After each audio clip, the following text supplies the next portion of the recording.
bajo el puente del troll.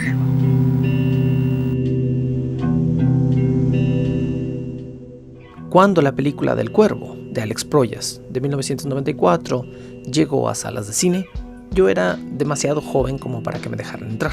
Pero, afortunadamente, la película, que fue un total éxito de taquilla, tuvo un enorme resurgimiento en VHS.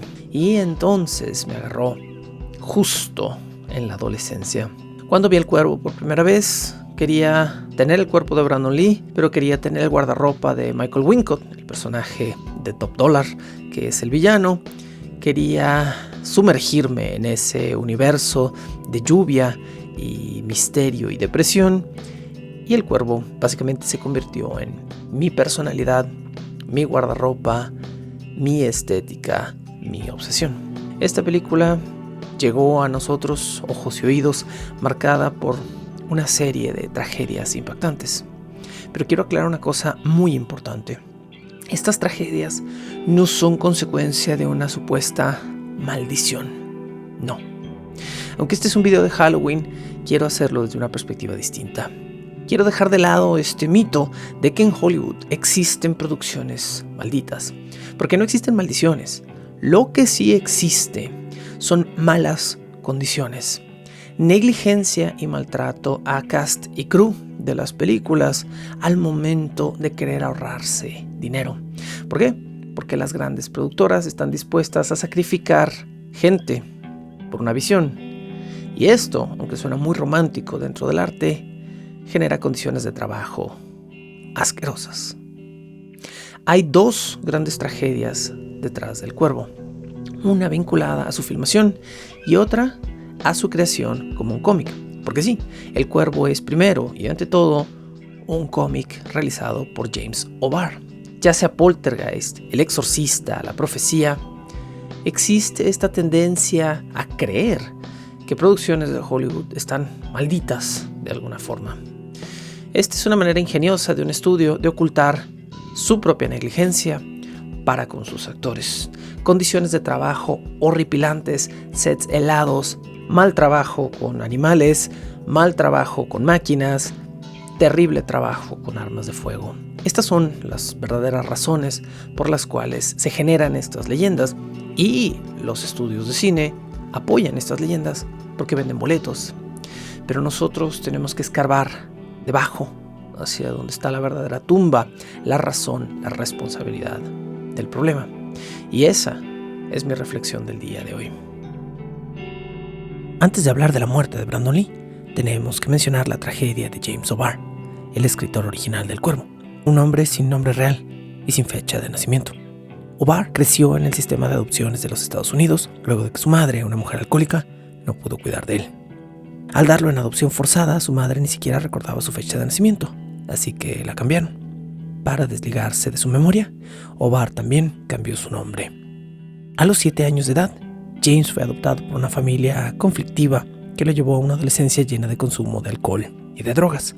Pero en 1976, el chico pensó que la vida al fin le estaba pagando todo lo perdido cuando conoció a su novia, Beverly, una jovencita adorable que para él fue un atisbo de luminosidad en una vida oscura. Beverly lo alejó de las drogas, aunque no por completo del alcohol. Los chicos se amaban a pesar de su corta edad y pensaron inmediatamente en casarse apenas cumplieran los 18 años de edad. Pero los padres de Beverly le pidieron que al menos se graduara de la preparatoria antes de considerar su boda. Una noche de 1978, cuando James y Beverly ya estaban comprometidos, O'Barr fue a una fiesta donde bebió bastante. Como acababa de perder el seguro de su auto y temía que lo detuvieran, le llamó a Beverly para ver si ella podía recogerlo.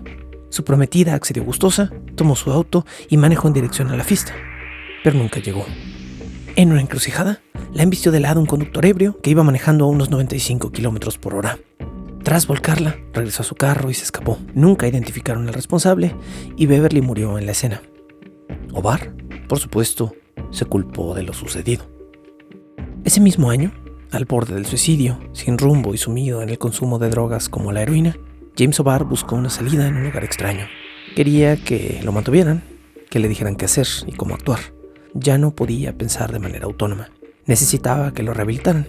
así que se unió al ejército, donde lo limpiaron, le dieron un rumbo fijo y lo apostaron en Alemania.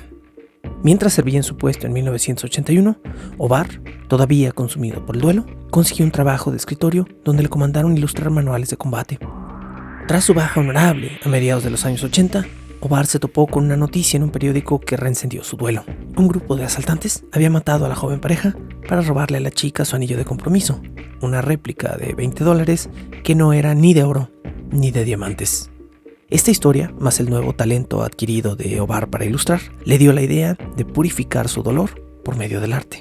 James comenzó a escribir un cómic, El Cuervo, un relato oscuro pero bellamente ilustrado, donde una pareja de chicos son asesinados y el novio regresa a la vida para vengar el dolor de su amada al momento de morir.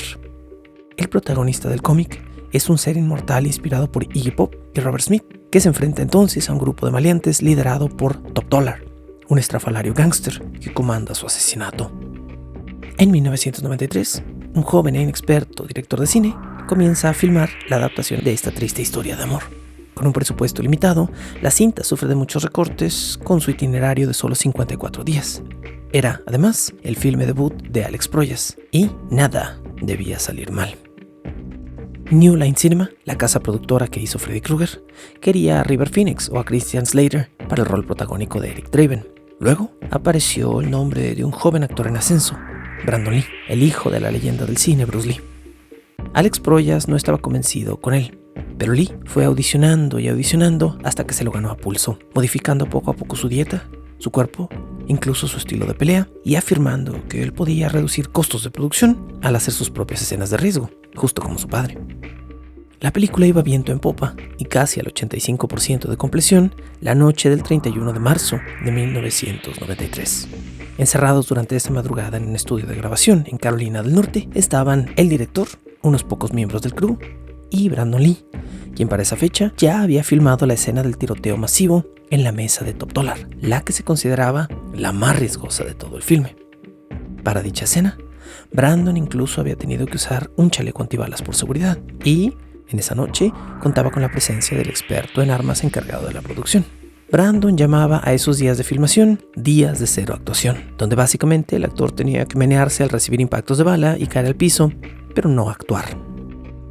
15 días antes de la fatídica fecha, en una filmación de la Unidad B, se había utilizado un revólver real, un Magnum Smith & Wesson 44-629, para filmar un pequeño inserto de una mano disparando un arma. Dado que los revólveres se ven vacíos del barril si no tienen balas reales dentro, el armero de la producción quiso filmar el inserto usando un cartucho inerte.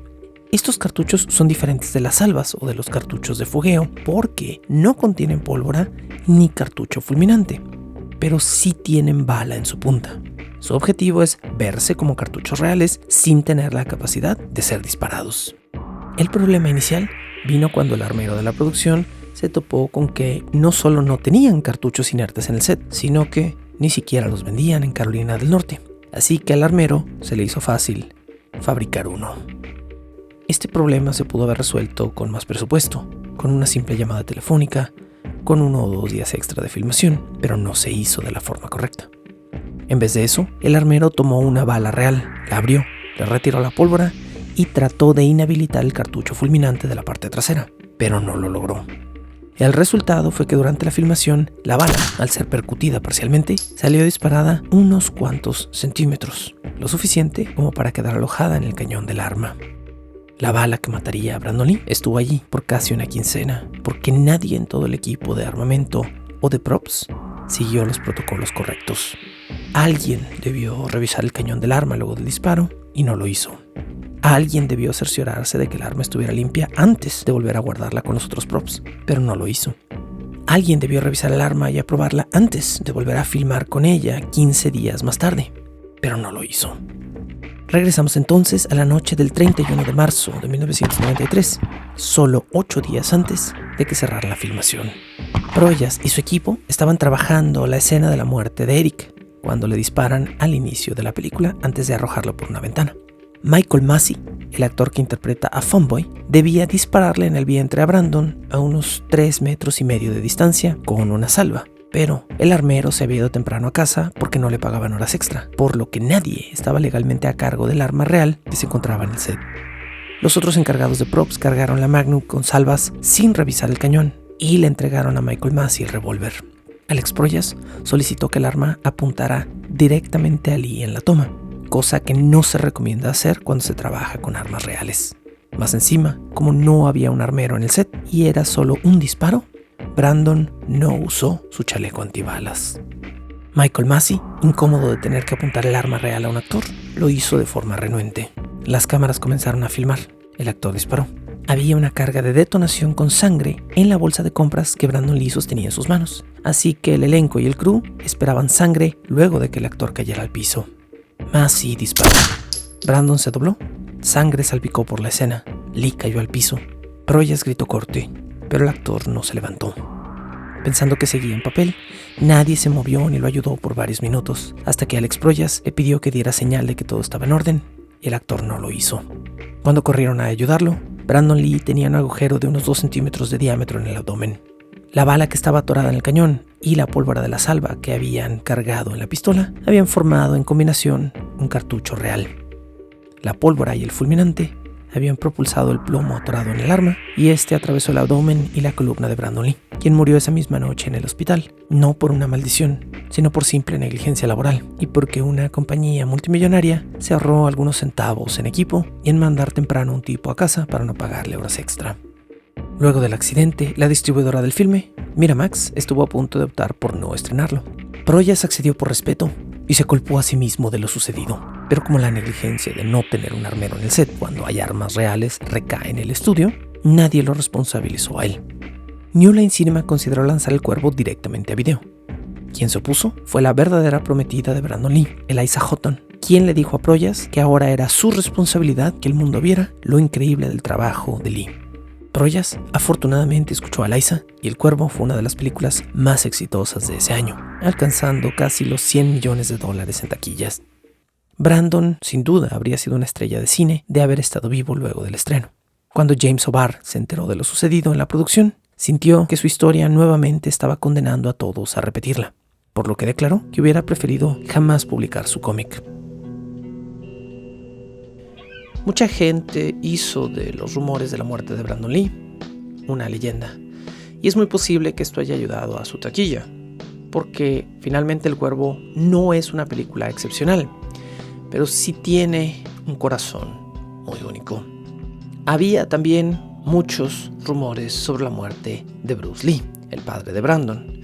Se decía en los años 90 que Bruce Lee en realidad había muerto porque las tríadas chinas lo habían seguido a Estados Unidos para matarlo.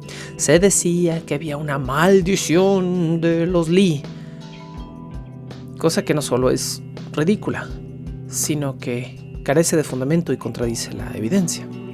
La realidad es que ni las tríadas chinas ni la maldición de los Lee, sino nuevamente una industria que nos satura de productividad y nos está tratando de matar por un resultado. Bruce Lee murió porque luego de hacer un ejercicio con demasiado peso que le lastimó un disco de la columna, se volvió adicto a los calmantes y no podía funcionar muy bien sin ellos. Si bien su recuperación fue, comillas, milagrosa, en realidad Bruce Lee solo podía funcionar cuando estaba altamente medicado en sus últimos días. Una tarde llegó de una filmación, se tomó unos calmantes, se acostó a dormir y su esposa, Linda, lo encontró al borde de la muerte, inconsciente, y Bruce Lee murió en la ambulancia de camino al hospital. Esa es la realidad. Brandon Lee murió porque múltiples personas hicieron mal su trabajo, por estar mal pagadas y por trabajar para un estudio que quería ahorrar centavos. Es el mismo caso de algunas de las otras producciones que mencioné al inicio de este video. En El Exorcista, William Friedling lastimó a la actriz Linda Blair por amarrarla a un aparato mecánico que le dio un jalón en la columna vertebral. Su coactriz, Ellen Burstyn, también sufrió a manos de Friedling. El director la empujó a lastimarse el coxis en una caída, a pesar de que ella había dicho que no quería hacer la escena, y la bofetearon varias veces en cámara de manera real, a pesar de que la actriz se había negado a ese tipo de maltratos. Richard Donner, en La Profecía, mandó dormir un macaco real para meterlo dentro del vehículo donde están Demian y su madre, a fin de que los otros macacos del zoológico donde estaban filmando atacaran de verdad el vehículo donde iban. Más encima, el animal, drogado y asustado, se despertó y lastimó a la actriz a media filmación, lo que me lleva al resumen de mi lección del día de hoy. Nadie tiene por qué sufrir por tu arte. Si tú no tienes los medios para garantizar la seguridad de todas las personas de una producción, no deberías hacerla. Y, finalmente, no hay una verdadera razón en pleno siglo XXI para tener armas reales en un set. Existen un montón de alternativas diferentes, existen props realistas, existen efectos de cámara, existen efectos digitales que hoy en día suplantan perfectamente la necesidad de tener un arma real en un set de una película de ficción. Habiendo dicho eso, me despido y nos vemos en un futuro video de la Escuela del Troll.